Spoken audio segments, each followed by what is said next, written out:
वसंतदादा शासकीय रुग्णालय परिसरात अतिक्रमण केलेल्या विक्रेत्यांवर कारवाई करण्यासाठी आयुक्त सत्यम गांधी स्वतः रस्त्यावर उतरलेत। या परिसरात रस्त्यावर लावलेले हातगाडे महापालिकेच्या अतिक्रमण निर्मूलन पथकाने जप्त केले। 15 पत्र्याचे शेड आणि रस्त्यावरील 25 अनधिकृत कट्टे जेसीबीने जमीनदोस्त करण्यात आले। यावेळी प्रशासन आणि विक्रेत्यांमध्ये किरकोळ बाचाबाची झाली, पण 4 तासात परिसर अतिक्रमण मुक्त करण्यात आलाय। वसंतदादा पाटील शासकीय रुग्णालय परिसरात मोठ्या प्रमाणात अतिक्रमण झाले। सिव्हिल चौक ते गारपीर चौकापर्यंत जाण्यासाठी रस्त्यावर प्रचंड अडथळा निर्माण झाला। या मुख्य रस्त्यावर रुग्णवाहिका डॉक्टरांची वाहने जात असतात, पण अतिक्रमणामुळे सर्वांना त्रास सहन करावा लागत होता। सोमवारी आयुक्त सत्यम गांधी यांनी अतिक्रमण निर्मूलन मोहिमेत सहभाग घेतला। थेट रस्त्यावर उतरून कारवाईला सुरुवात केली। उपायुक्त वैभव साबळे, अतिक्रमण निर्मूलन पथकाचे प्रमुख दिलीप घोरपडे आणि पथकाने सकाळी 11च्या सुमारास कारवाई सुरू केली। प्रारंभीच रिक्षा थांब्यासमोरील पत्र्याचं शेड जमीनदोस्त करण्यात आलं। तिथून पुढे रस्त्यावर ठिय्या मारून बसलेल्या विक्रेत्यांसह हातगाड्यांवर कारवाई करण्यात आली। यानंतर रुग्णालयाच्या सुरक्षा भिंतीलगत असणाऱ्या खोक्यांसमोरील अतिक्रमणे हटवण्यात आली। या ठिकाणी खोकेधारकांनी रस्त्यावरच सिमेंटचे कट्टे बांधल्याने वाहतुकीला अडथळा निर्माण होत होता। जेसीबीच्या सहाय्याने हे कट्टे फोडण्यात आले, तसेच परिसरातील बेकायदेशीर फलकही काढण्यात आले। यावेळी विक्रेते आणि पालिकेचे अधिकारी यांच्यात बाचाबाची झाली, परंतु अतिक्रमण निर्मूलन विभागाने आक्रमकपणे कारवाई केली आहे। दुपारपर्यंत गारपीर चौकापर्यंतचा रस्ता मोकळा करण्यात आला। अतिक्रमण करणाऱ्यांवर कायदेशीर कारवाई केली जाईल असा इशाराही यावेळी देण्यात आला। त्यामुळे गेल्या अनेक वर्षांपासून अतिक्रमणाच्या विळख्यात असलेल्या या परिसराने मोकळा श्वास घेतलाय।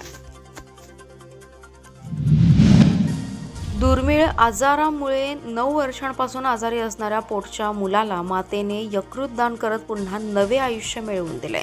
मुंबई येथील सेंट्रल बोहार्ट हॉस्पिटलमध्ये ही शस्त्रक्रिया पार पडली। आईचं यकृत दान, वडिलांची धडपड आणि डॉक्टरांनी केलेले मोठ्या प्रयत्नांमुळे विटा येथील रोहन पवार याला जीवनदान मिळाले। बोखार्ट हॉस्पिटलचे डॉक्टर स्वप्नील शर्मा यांनी या गुंतागुंतीच्या आणि महागड्या शस्त्रक्रियेबाबत चांगलीच माहिती दिली। ते म्हणाले, रोहन पवार याच्यावर सांगलीतील एका खासगी रुग्णालयात उपचार सुरू होते, मात्र तब्येतीतील सुधारणा होत नसल्यामुळे रोहनला पुढील उपचारासाठी मुंबईला पाठवण्यात आलं। यावेळी रोहनवर यकृत प्रत्यारोपणची शस्त्रक्रिया करणं गरजेचं असल्याचं स्पष्ट झालं। डॉक्टरांनी तात्काळ मुंबईतील बोखार्ट हॉस्पिटलशी संपर्क साधला। डॉक्टर स्वप्नील शर्मा यांच्याशी संपर्क साधला। सर्व टेस्ट पूर्ण झाल्यानंतर त्याच्यासाठी यकृताचा शोध सुरू झाला। रोहनची आई सविता पवार यांच्या तपासण्या करण्यात आल्या। आई सविता पवार यांच्या यकृत मुलाला जीवनदान देणार असल्याचं स्पष्ट झालं। सविता पवार यांनी क्षणाचाही विलंब न करता यकृत दान करण्याचा निर्णय घेतला। याबाबतचा खर्च मोठा होता, त्यासाठी काही पातळीवरती मदत करण्याची तयारी हॉस्पिटल प्रशासनाने दाखवली। रोहनचे वडील रमेश पवार यांनी देखील शस्त्रक्रियेसाठी होकार दिला। त्यासाठी लागणाऱ्या पैशांची जुळवाजुळव सुरू केली। हॉस्पिटलच्या माध्यमातून टाटा ट्रस्टकडून सुमारे 15 लाख रुपयांची मदत मिळवण्यात यश आलं। इतर काही संस्था आणि देणगीदार यांच्याकडून मदत मिळवण्यात आली। घरची परिस्थिती हालाकीची असल्याने रमेश पवार यांनी सोनं नाणं विकून शस्त्रक्रियेची तयारी केली। सुमारे 15 दिवसाच्या शस्त्रक्रिया आणि उपचारानंतर रोहनची प्रकृती पूर्ववत होऊ लागली आहे। रोहनला यकृत देणाऱ्या आईचीही प्रकृती पूर्ववत होऊ लागली। बोखार्ट हॉस्पिटलच्या सहकार्यामुळेच हे सर्व शक्य झालं। रोहन पवार म्हणाला, ही संपूर्ण प्रक्रिया मला माहिती नव्हती। सुरुवातीला बरेच दिवस मला याबाबत काही सांगितलं नव्हतं। ज्यावेळी प्रत्यक्ष ऑपरेशनची वेळ आली त्यावेळी मला याबाबत माहिती देण्यात आली। बाकी खर्च आणि इतर सर्व माहिती ऑपरेशन नंतर, माझी प्रकृती चांगली झाल्यानंतरच मला समजली। माझ्या आयुष्यावर माझ्या आईचं ऋण आहे। तिची खंबीरपणा आणि तिचं प्रेम यांच्यामुळेच मला जगण्याची आणखी एक संधी मिळाली आहे। भारतीय सेनेने पहलगाम दहशतवादी हल्ल्याच्या बदल्यात केलेल्या ऑपरेशन सिंदूरमधील तिन्ही दलाच्या शूर कामगिरीनिमित्त इस्लामपूर येथे माजी सैनिक संघटना व ईश्वरपूर शहरातील सर्व हिंदुत्ववादी संघटनांच्या वतीने तिरंगा दुचाकी रॅलीचं आयोजन करण्यात आलं होतं। इस्लामपूर शहरातील नागरिकांनी तिरंगा ध्वज हातात घेऊन रॅलीला उत्स्फूर्त प्रतिसाद दिलाय।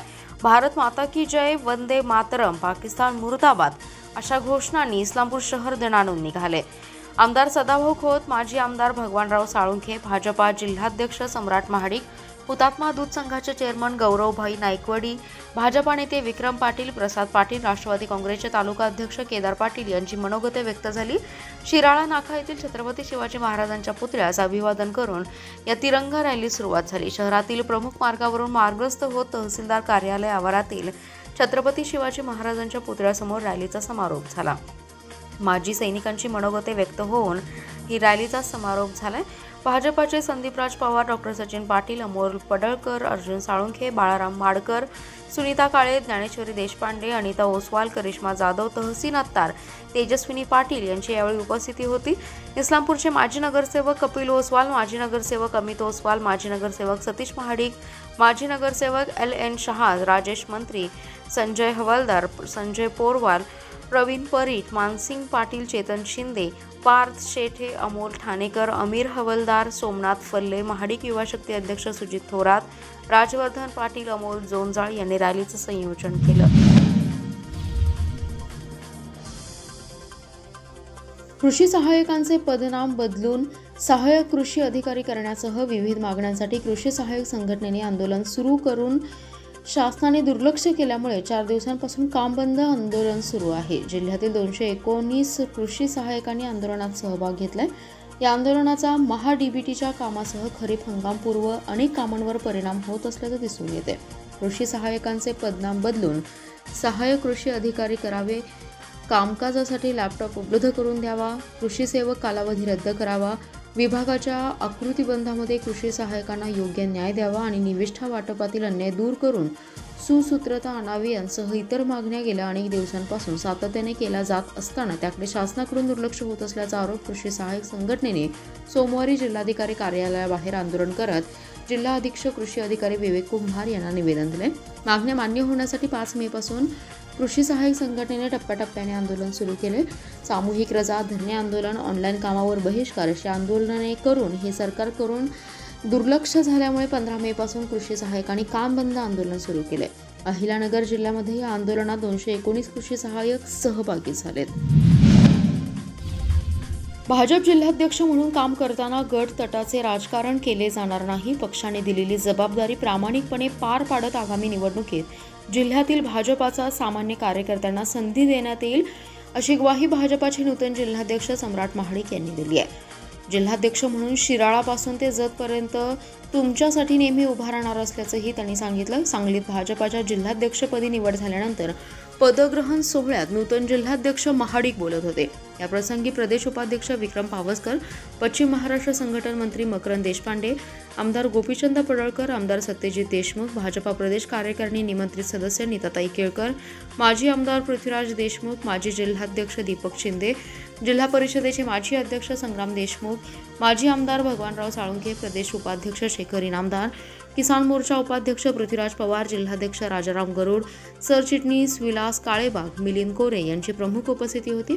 जिल्हाध्यक्ष महाडिक म्हणाले, भारतीय जनता पार्टीच्या वतीने जे जे कार्यक्रम देतील ते तळागाळापर्यंत पोहोचवण्याचा प्रयत्न करणार आहे आणि येत्या काळात सांगलीवर भाजपचा झेंडा दिसेल। मी कुठल्या गटातटाचे राजकारण न करता भाजपचा कार्यकर्ता म्हणून काम करणार आहे। आगामी निवडणुकीत जिल्ह्यातील भाजपचा सामान्य कार्यकर्त्यांना संधी देण्यासाठी प्रयत्न राहील असंही त्यांनी यावेळी बोलताना सांगितलं। महापालिकेच्या बदली रोजंदारी कर्मचाऱ्यांना महापालिकेच्या सेवेत कायम करण्याचा प्रस्ताव शासनाकडे पाठवण्यास विलंब होत असल्याने बदली कर्मचाऱ्यांनी उपायुक्तांच्या कार्यालयासमोर ठिय्या मारल्या। त्यानंतर त्यांनी उपायुक्तांची भेट घेतली। उपायुक्त वैभव साबळे यांनी 2 दिवसात प्रस्ताव दुरुस्तीसह शासनाकडे पाठवला जाईल अशी ग्वाही दिल्यानंतर आंदोलन मागे घेण्यात आले। महापालिकेच्या सेवेत बदली, रोजंदारी, मानधन कर्मचाऱ्यांना कायम करण्याचा ठराव 2022 साली महासभेत झाला होता। मात्र गेल्या 3 वर्षात पुढील कोणतीही कार्यवाही झाली नाही। कर्मचाऱ्यांना कायम करण्याचा प्रस्ताव महापालिकेने शासनाकडे पाठवला होता, मात्र त्यात त्रुटी निघाल्याने प्रस्ताव पुन्हा महापालिकेकडे आला होता। मात्र महापालिका याकडे गांभीर्याने लक्ष देत नसल्याने महापालिका कामगार युनियनच्या वतीने आंदोलनाचा पवित्रा घेण्यात आला। विजय तांबडे यांच्या नेतृत्वाखाली सोमवारी कर्मचाऱ्यांनी उपायुक्त वैभव साबळे यांच्या कार्यालयासमोर ठिय्या मारला। महापालिका निवडणुकांचे बिगुल वाजण्याची शक्यता आहे, त्यामुळे येणाऱ्या तातडीने प्रस्ताव शासनाकडे पाठवावा अशी मागणी तांबडे यांनी केली आहे। उपायुक्त वैभव साबळे यांनी आंदोलकांशी चर्चा केली। बदली, मानधन कर्मचाऱ्यांचा कायम करण्याच्या प्रस्तावाबाबत कर्मचाऱ्यांची माहिती दिली जात आहे। किरकोळ दुरुस्ती राहिल्या आहेत। शासनाकडे प्रस्ताव पाठवताना परिपूर्ण पाठवणं आवश्यक आहे, त्यामुळे त्या 2 दिवसात प्रस्ताव तयार करून शासनाकडे पाठवण्याची ग्वाही उपायुक्त वैभव साबळे यांनी आंदोलकांना दिली आहे। त्यानंतर हे ठिय्या आंदोलन मागे घेण्यात आलं। जिल्ह्याला सलग दुसऱ्या दिवशी सोमवारी पहाटेही अवकाळी पावसाने झोडपून काढले। जोरदार वाऱ्यासह सांगली, मिरज शहरासह जत, तासगाव, विटा, कवठे महांकाळ, पश्चिम भागातील अनेक गावात जोरदार पाऊस झालाय. तासभर पडलेल्या पावसाने वातावरणात गारवा निर्माण केलाय. दिवसभर ढगाळ वातावरण राहिलं, मात्र पावसाने उसंत घेतली. मागील आठवडाभर अधूनमधून पडणाऱ्या पावसाने सलग दुसऱ्या दिवशीही जोरदार हजेरी लावली. जिल्ह्यातील काही ठिकाणी पाऊस झाला. मिरज, वाळवा, शिराळा, पलूस, तासगाव, जत तालुक्यातील अनेक गावात चांगला पाऊस झालाय. पावसाचा जोर मोठा असल्याने शेतात पाणी साचल्याचं सकाळी दिसत होतं. जत तालुक्यातील अनेक गावात जोराचा पाऊस झाल्याने टंचाईच्या झळा सोसणाऱ्या तालुकावासियांना दिलासा मिळालाय. सांगली शहर परिसरातही चांगल्या पावसाने हजेरी लावली. पहाटेच्या वेळेत पाऊस झाल्याने नागरिकांची गैरसोय झाली नाही. सकाळी अनेक भागात पाणी साचल्याचं चित्र होतं. पावसाच्या पाण्याने नाले ओसंडून वाहत होते. दरम्यान दिवसभर पावसाने उघडीप घेतली, मात्र ढगाळ वातावरण राहिलं. काही भागात रिमझिम पावसाच्या सरीही बरसल्या. वादळी वाऱ्यामुळे अनेक ठिकाणी विजेचे खांब वाकलेत. काही झाडे विजेच्या तारांवर पडल्याने वीज कर्मचाऱ्यांनी वीज पुरवठा खंडित केला. दिवसभर वीज कर्मचारी अनेक ठिकाणी फिरून विजेच्या तारा तुटल्या आहेत का त्या ठिकाणच्या तारा जोडण्याचं काम युद्धपातळीवर सुरू होतं. जिल्ह्यातील बड्या नेत्यांशी संबंधित असलेल्या 5 सूतगिरण्यांवर जिल्हा मध्यवर्ती सहकारी बँकेने थकीत कर्ज वसुलीसाठी मालमत्ता विक्रीसाठी बँकेने तिसऱ्यांदा लिलाव प्रक्रिया सुरू केली आहे. या सूतगिरण्यांकडे तब्बल 134 कोटी 42 लाख रुपयांची मुद्दल असून त्यावरील व्याज वेगळं आहे.